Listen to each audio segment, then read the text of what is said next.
ہمیں بطور عوام بطور پاکستانی احتجاج کرنا ہے کہ ایسا مت کرو.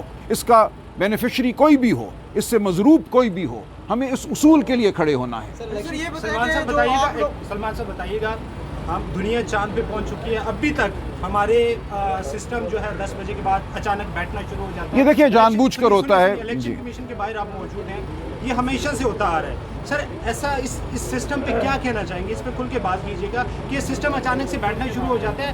دنیا میں کتنی زیادہ ترقی ہو چکی ہے اور ابھی تک ہم اسی بات پہ اٹکے ہوئے ہیں کہ ہمارے نتائج کو 3 دن لگ جاتے ہیں. سر اب ہم ایسی ایک 1.5 ارب آبادی والے ملک نہیں ہے, 24 کروڑ ووٹ ہے, تو 24 کروڑ میں سے کچھ ووٹ پڑے ہیں, ابھی 24 کروڑ بندے نے ووٹ نہیں کاسٹ. اس سسٹم کے بارے میں کیا کہتے ہیں؟ دیکھیے یہ تو پھر ایک بات کسی حد تک مفروضے کی ہوگی, لیکن یہ بات تو واضح ہے کہ جو 8 فروری کو انٹرنیٹ بند ہوا, جو 8 فروری کو فونوں کے جو ڈیٹا پیکیجز ہیں ان کو بند کیا گیا, اس کی وجہ سے یہ تمام دھاندلی ہوئی ہے.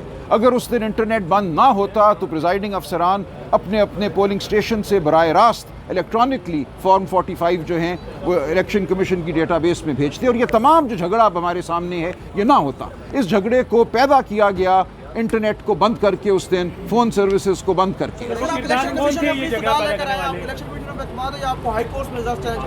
دیکھیے ہم ہر جگہ استدعا کریں گے, ہر دروازہ کھٹکھٹائیں گے, اعتماد ہو یا نہ ہو, جو کوئی قانونی راستہ ہے اس کو ہم اپنائیں گے. اب اعتماد ہونا ضروری نہیں ہے, ہمارے پاس جو راستہ ہے اس کو اپنائیں گے, ورنہ جو بات ہے وہ تو ہم کرتے ہی رہیں گے. الیکشن کمیشن نے کل ایک فیصلہ جاری کیا جس میں یہ کہا کہ RO 3 فروری میں رپورٹ جمع کروائے اور فارم 47 کو جاری نہ کرے. اس بعد اسی کی ریورس میں آج خود ڈیسیژن دے دیا. آپ کو کس حد تک امید ہے کہ یہ؟ دیکھیے مجھے نہیں پتا, مختلف مقدمات کے مختلف حقائق ہوتے ہیں. کسی مقدمے میں وہ یہ کہہ سکتے ہیں کہ روکو فارم 47 کو, کسی میں کہہ سکتے ہیں نہ روکو. اس سے کوئی عمومی تاثر نہیں لینا چاہیے. سر یہ بتائیے گا کہ 76 سالوں میں ہمیشہ سے دھاندلی کے الزامات ایک دوسرے کے اوپر لگتے رہتے ہیں, درست لگتے رہیں. دیکھیں دھاندلی کا معاملہ ختم کب ہوگا؟ نہیں ہوگا ختم جب تک ریاست فیصلہ نہیں کرے گی کہ دھاندلی نہیں کرنی, نہیں ہونے دینی. دھاندلی کو صرف ریاست ختم کرا سکتی ہے, اور جب ہمیں نظر یہ آ رہا ہے کہ ریاستی اہلکار دھاندلی میں شامل تھے. دیکھیں یہاں دھاندلی فریقین کے درمیان بہت کم ہوئی ہے, ہوئی ہوگی وہ, لیکن اصل دھاندلی RO اور پولیس افسران نے کی ہے. تو یہ فریق تو نہیں تھے بظاہر, انہوں نے کیوں یہ حرکت کی؟ کیوں RO صاحبان نے پولیس افسران کو کہا کہ نکال دو ان لوگوں کو میرے دفتر سے؟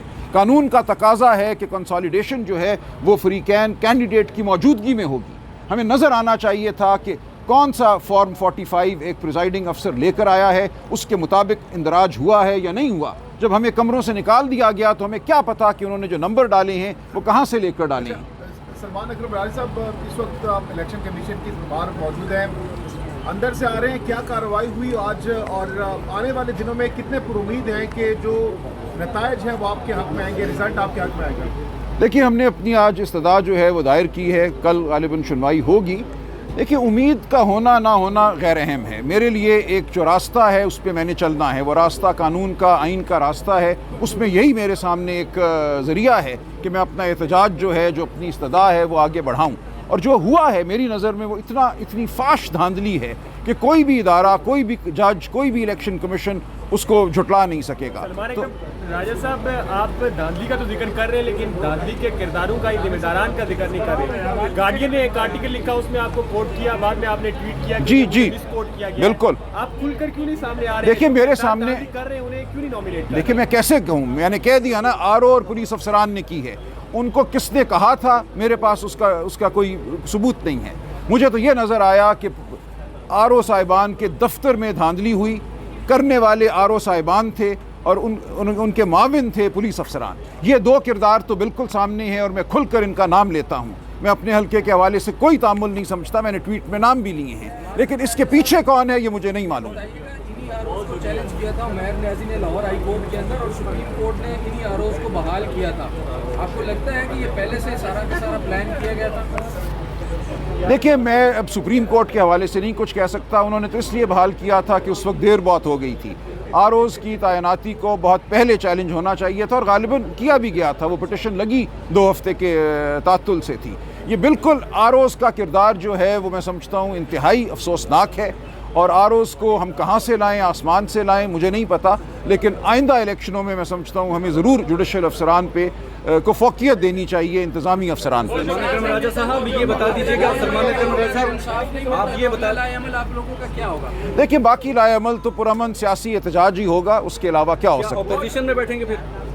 دیکھیں اس میں کوئی مذائقہ نہیں ہے، جو بھی نمبر بنتے ہیں پارلیمنٹ میں اس کے مطابق ہمیں کام کرنا ہے، لیکن اصل بات اصول کی ہے، اصل بات حکومت سازی کی نہیں ہے۔ ایک لولی لنگڑی حکومت اگر کوئی آج بنا بھی لیتا ہے، ایک جھوٹ پر مبنی حکومت، تو وہ کیا کر لے گا اس ملک کے لیے یا اپنی سیاست کے لیے؟ سیاست وہی اب عوام نے بتا دیا کارگر ہوگی، کامیاب ہوگی، جو اصولوں پر مبنی ہے۔